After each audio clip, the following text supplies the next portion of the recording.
Hello everyone, this is Quiversee, and welcome back to some more of Ori and the Blind Forest. Now, unfortunately, this part is going to be post-commentary because my live commentary, the audio file got corrupted, and I unfortunately couldn't salvage it. But, either way, last time we found our way here to the Forlorn Ruins, and has an interesting anti-gravity mechanic tied to it. We got a bit of a taste of it last time, and here we're actually going through it for real. I remember that it feels weird to be talking about this in particular when I'm not actually playing, I'm just watching it back, but trust me, the anti-gravity controls in this area were very weird for me. Just the fact, like, I do get used to it, but it's like having to hold left and right to go up, or having it be mirrored when you're on the ceilings. It just felt like a bit of a mess. Other than that, though, I think this might be one of my favorite areas yet. Like all the contrasting colors, it's mostly just all the blues and whites when you're just in the caves, but then you have the Gumon's tech with all the bright orange. Makes it pretty easy to see what you have to use the light ball for. And, it just makes it look really cool at the same time. All in all, though, now that I think about it, this area kind of reminds me a bit of the Blackroot Burrows. You know, where you had the, light ball that made some platforms real and others not. It's just taking that to a bit more of an extreme. I'm still not even sure, by the way, if the dash power that we got all the way back then is something we were expected to have by now, or if it's something we don't need. Oh yeah, here I think I'm backtracking because I noticed a little hidden thingamabob up there in the upper left, so gotta make sure I get that, you know? Yeah, that would have been a pain in the butt to figure out how to get without the ability to air dash. So maybe you are expected to have it by this point. I don't know. I'm wondering if it's something that Sane ever directs you toward. And I'll never know.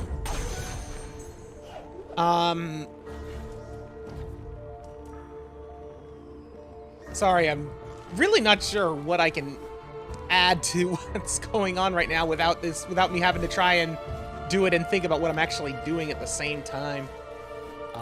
Oh, actually, though, I do recognize this spot.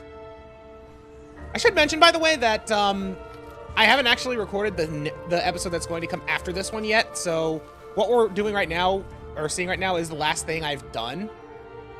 But yeah, gonna be seeing the next gimmick that this anti-gravity thing has for us, and it takes me a little bit to actually figure it out, but I think it's probably one of the coolest implementations of this kind of anti-gravity gimmick I've seen in a long time. I gotta re-get the thingy first, the spirit gate key. And here I'm just like, screw it, the orb's gonna follow me, so I'm gonna use the power of dashing to speed this up. Which is kind of funny now that I think about it. But yeah, you see that little block right there that I kind of dashed into and died at? I'm gonna be getting that key right there like that. That is not at all the way you're intended to do it. But that'll become a bit more apparent once I actually figure out the gimmick of those blocks. Like, at this point, all I was really talking about was how confused I was at them. So, you're not missing much on the live end of things here.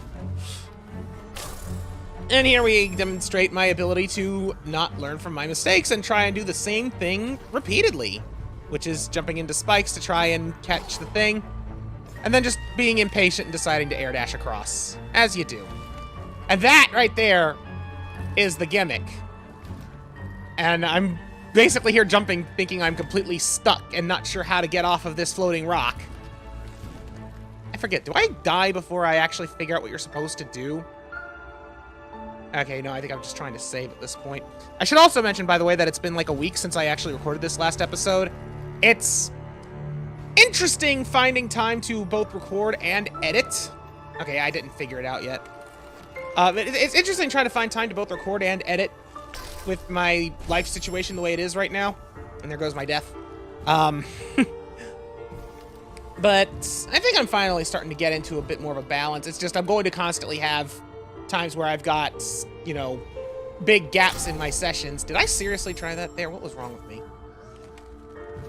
But yeah, in case the gimmick wasn't clear, the reason why I got stuck on that block where I wasn't getting stuck here is because, and it's actually very clever how it teaches you, you are only changing gravity if you are touching the orange floor while holding the light ball. In this case, we're making a blue floor. And that means that walking off of that edge there doesn't change your gravity back to down. It keeps it going to the right, at least as long as you're holding the ball. So what it's trying to teach you is, as you fall, you will keep your current gravity. And I'm still not getting it. Okay, I think here is where I'm starting to actually puzzle it out a bit. Yeah, because now you walk on the other side and you jump off while still holding the ball. You keep your relative gravity.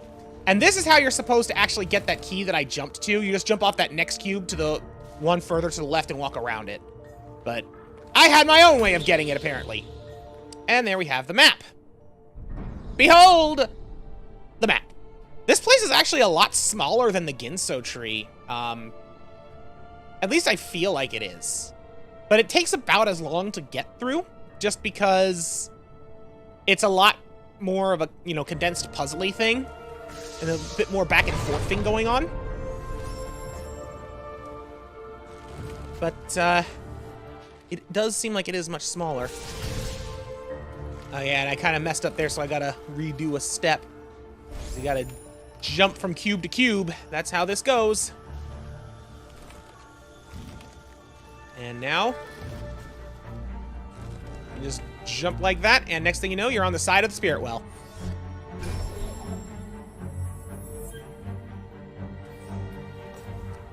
So, yeah, the whole point of this area is basically you gotta use the gravity gimmicks to find the spirit gate keys to make it to the heart of the ruins so that you can rekindle the element of winds.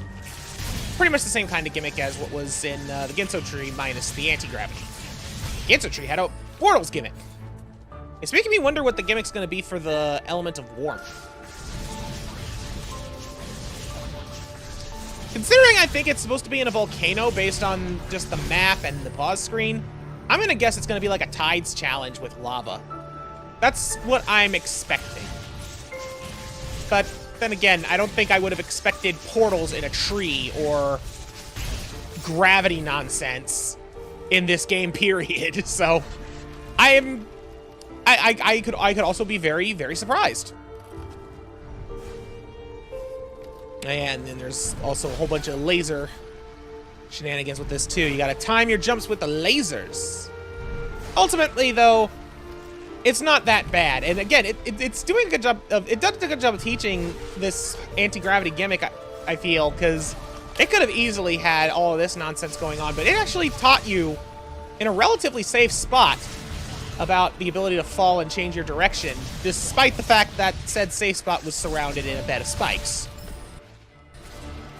And now, I don't know why I jumped there. Oh, right, to make a save point. What am I trying to do? I'll be honest, I don't know what I'm doing right there. What I was thinking. Maybe I thought there was a secret there for some reason. I don't know. I really wish that my audio didn't corrupt. I'm still a little mad about that. On a side note, while that area might not be dangerous, it looks dangerous and really cool. This, however, is a bit more dangerous. You got a rotating laser. Well, it's more of a sweeping laser. It's not going in a full 360 degrees. This game has an awful lot of lasers now that I think about it for a game that's very much in a natural setting. I mean, here, isn't that natural, obviously. This makes a lot more sense for lasers, but it just kind of hit me just now how many lasers are in this game and how strange that is. Either way, we've already gotten ourselves all of the required, what's it called? Keys. And now it's just time to get down to the element, which is in that big room on the right-hand side of the map that we've seen a couple times there. Man, I'm making that way harder on myself than I needed to. I don't know why I was even bothering to try and hold the light. Like that, right there. That's all you gotta do. You don't even need to mess with the light there. At least if you have air dash. If you don't have air dash, you might need to get that initial jump. And again, double jump might be enough, and I'm pretty sure you need double jump for this. Not to mention Kuro's feather, which that's a very new power, and I'm not using it much. Oh, but we will be getting to use it more later, trust me. It's kind of important. I also still just absolutely love the fact that that's one of Kuro's feathers. I don't know why that entertains me so much. I think it's partly because I'm surprised that there is a feather on a bird that big that is small enough for Ori to use. I don't know, maybe it's a what's it called, a down feather? Those are usually kind of small, right? Maybe. It is possible.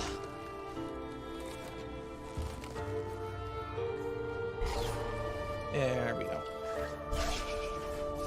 So yeah, there's the gate we were needing to open. We got another spider to murder.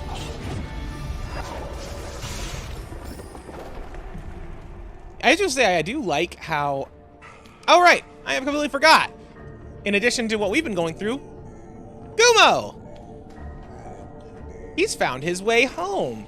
After all, Forlorn Ruins are the home of the Gumon, and that's what Gumo is. He is a Gumon. Would that be kind of like being a human named Humo? I don't know. Either way, you get the light to this room, and Ori puts it away. And it turns the entire ruins on, creating a bridge. That is simple, but really cool. This shrine must have powered all they had built. Look at it now. Look what it did.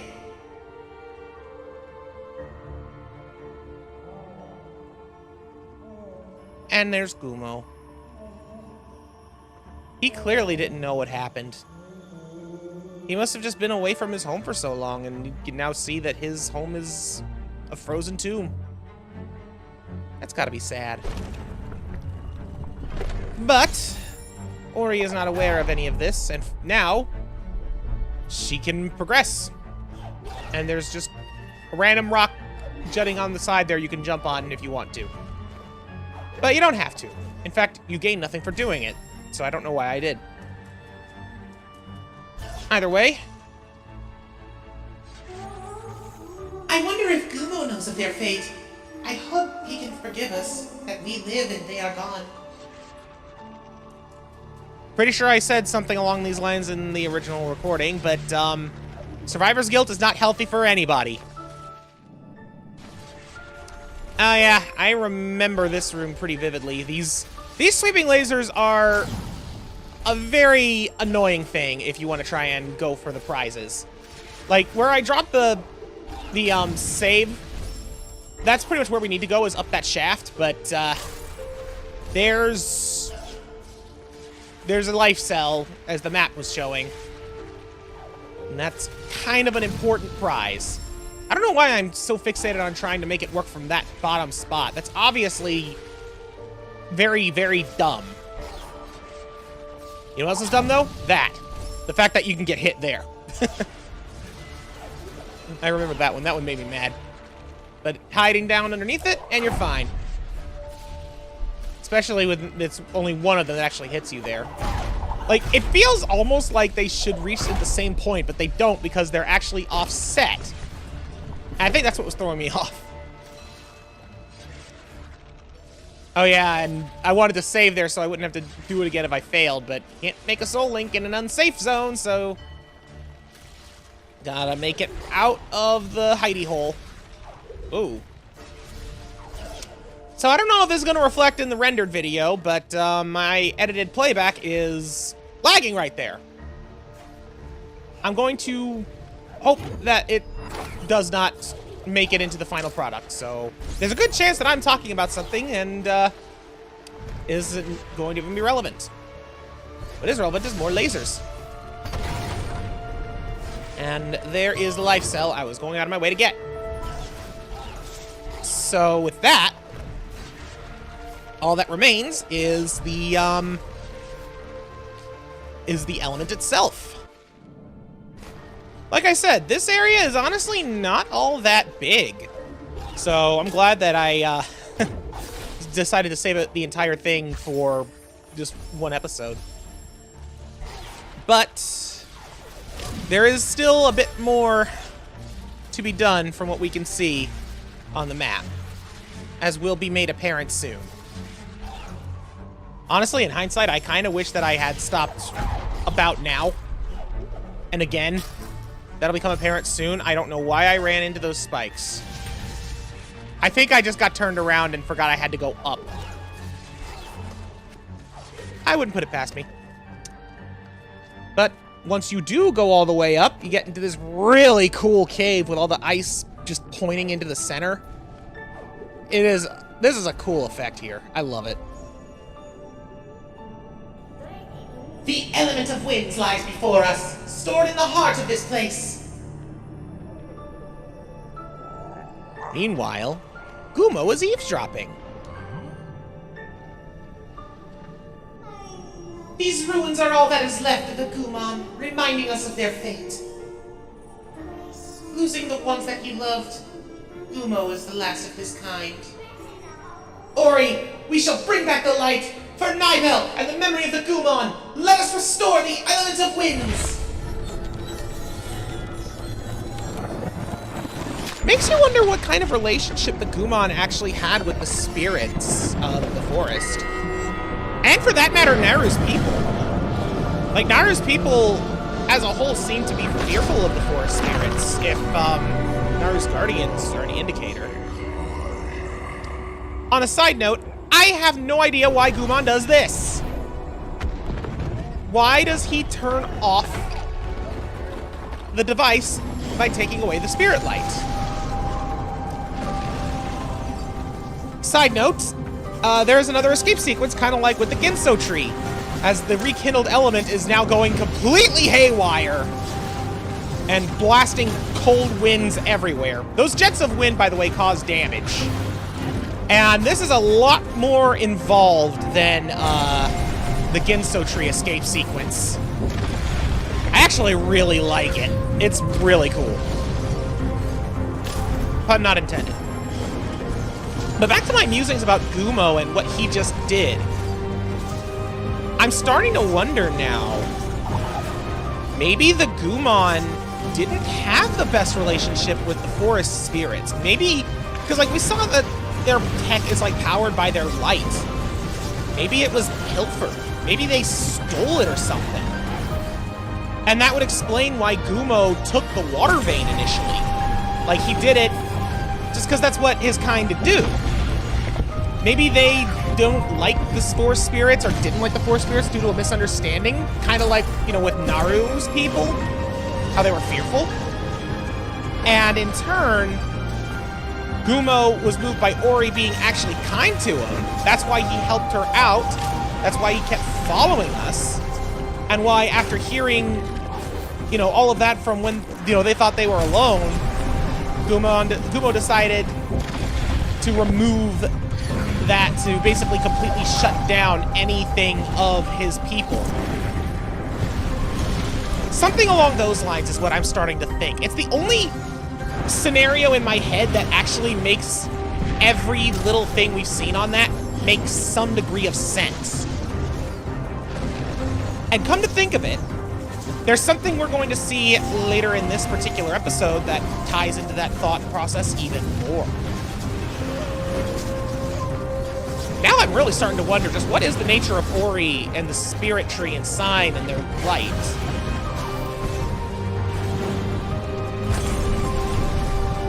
keyboard. Okay, I'm just gonna say right now, as soon as I'm done re-recording this audio, I am recording another episode. Because now all I'm doing is sitting here thinking about how much I want to figure out what's actually going on in this world. Like, should we even be rekindling these elements? I'm starting to wonder. Another side note, back to what's going on with what's actually happening on screen here. This escape sequence, while it is a lot cooler than and more involved than the other one, it's also a bit of a jerk, as you saw with that last death with the rock. It just kind of fell on Ori's head. Couple of cheap shots, I'm not gonna lie. But it's not like it was impossible to react, just a little sneaky. This definitely feels more of a learn by dying situation, which really does make me wonder why they have a no death mode for this game. I don't know, that seems like it's just way too absurd. That's probably just me. Anyways, if I remember right, where we died before is actually pretty close to the end of this, so shouldn't be too much more of the chaotic windstorm.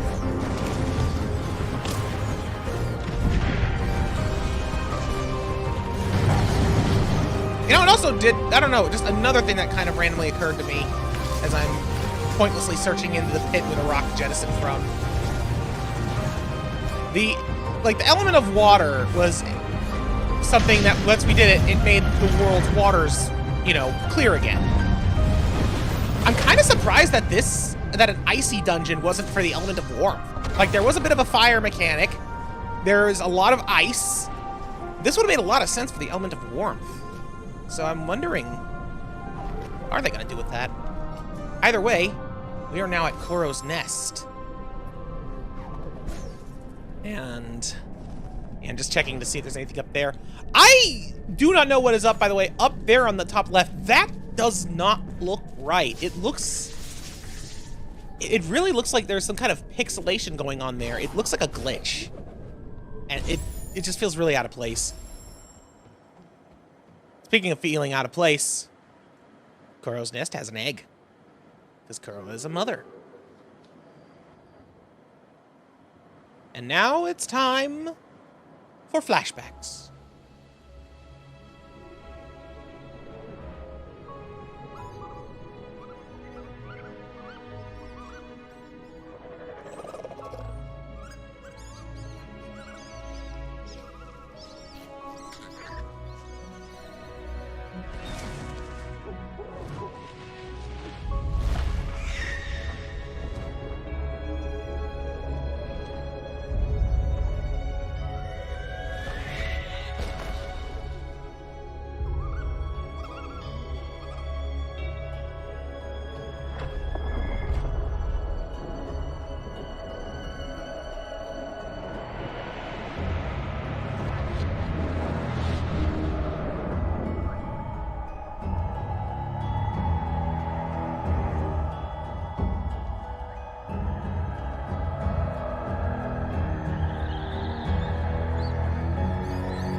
think it's pretty understandable why Kuro is so angry.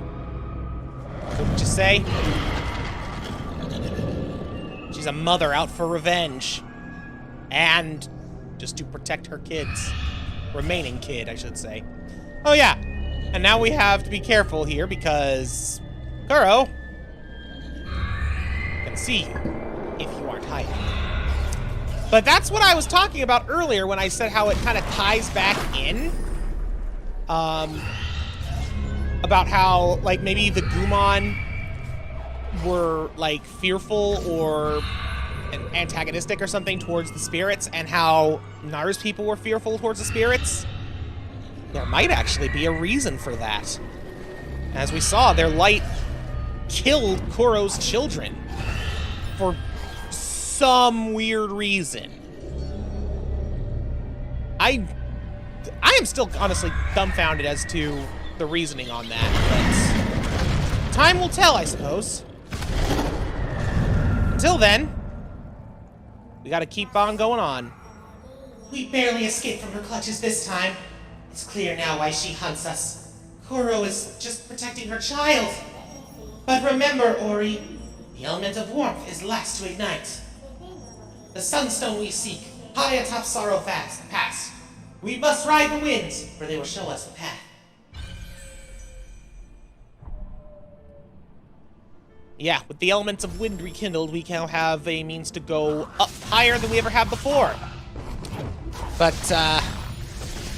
yeah. I'm now beginning to wonder, again, is rekindling the element of warmth really gonna be a good idea at this point? Because, it's, seeming like that this light might cause a lot of problems. Granted, the state the forest is in now without the light is also pretty problematic. A lot of people died. But it still seems like there's a missing piece of the puzzle. I mean, the only entity that hasn't, like, suffered in some negative way from the light being gone is Kuro. At least not yet. But who knows? Who knows what else we'll learn by making our way to the Sunstone and the element of warmth. Maybe there'll be some way to bring back the light without killing Kuro and her offspring. At the very least, I hope we get an explanation for why the light killed her kids. Is that... Thinking on it right now, yeah, all of the other stuff kind of ties into why they might be fearful of the light spirits, but at the same time, it feels kind of arbitrary that it's just during a festival of lights, which I'm guessing that's what that was, the kids just, like, evaporated in the light. I don't know, it's really weird. Also, I am not entirely sure what I was doing with that corrupted Lyron. What I do know is that at this point I'm just trying to get to a save well or something. Although I'm pretty sure I'm going to be getting ready to give that up. Because there's not much time left on this recording. Yeah, I think here's where I was initially wrapping up. So yeah, I'm honestly not sure if I want to go straight for Sorrow Pass at this point, or if I want to just start exploring for some more treasures. I think I do want to start heading up to get that last ability tree up there. That sounds like what I would have been trying to go for. But that's what we're going to be working on next time on Ori and the Blind Forest. Thanks so much for watching. Hopefully my next audio recording won't corrupt. Goodbye.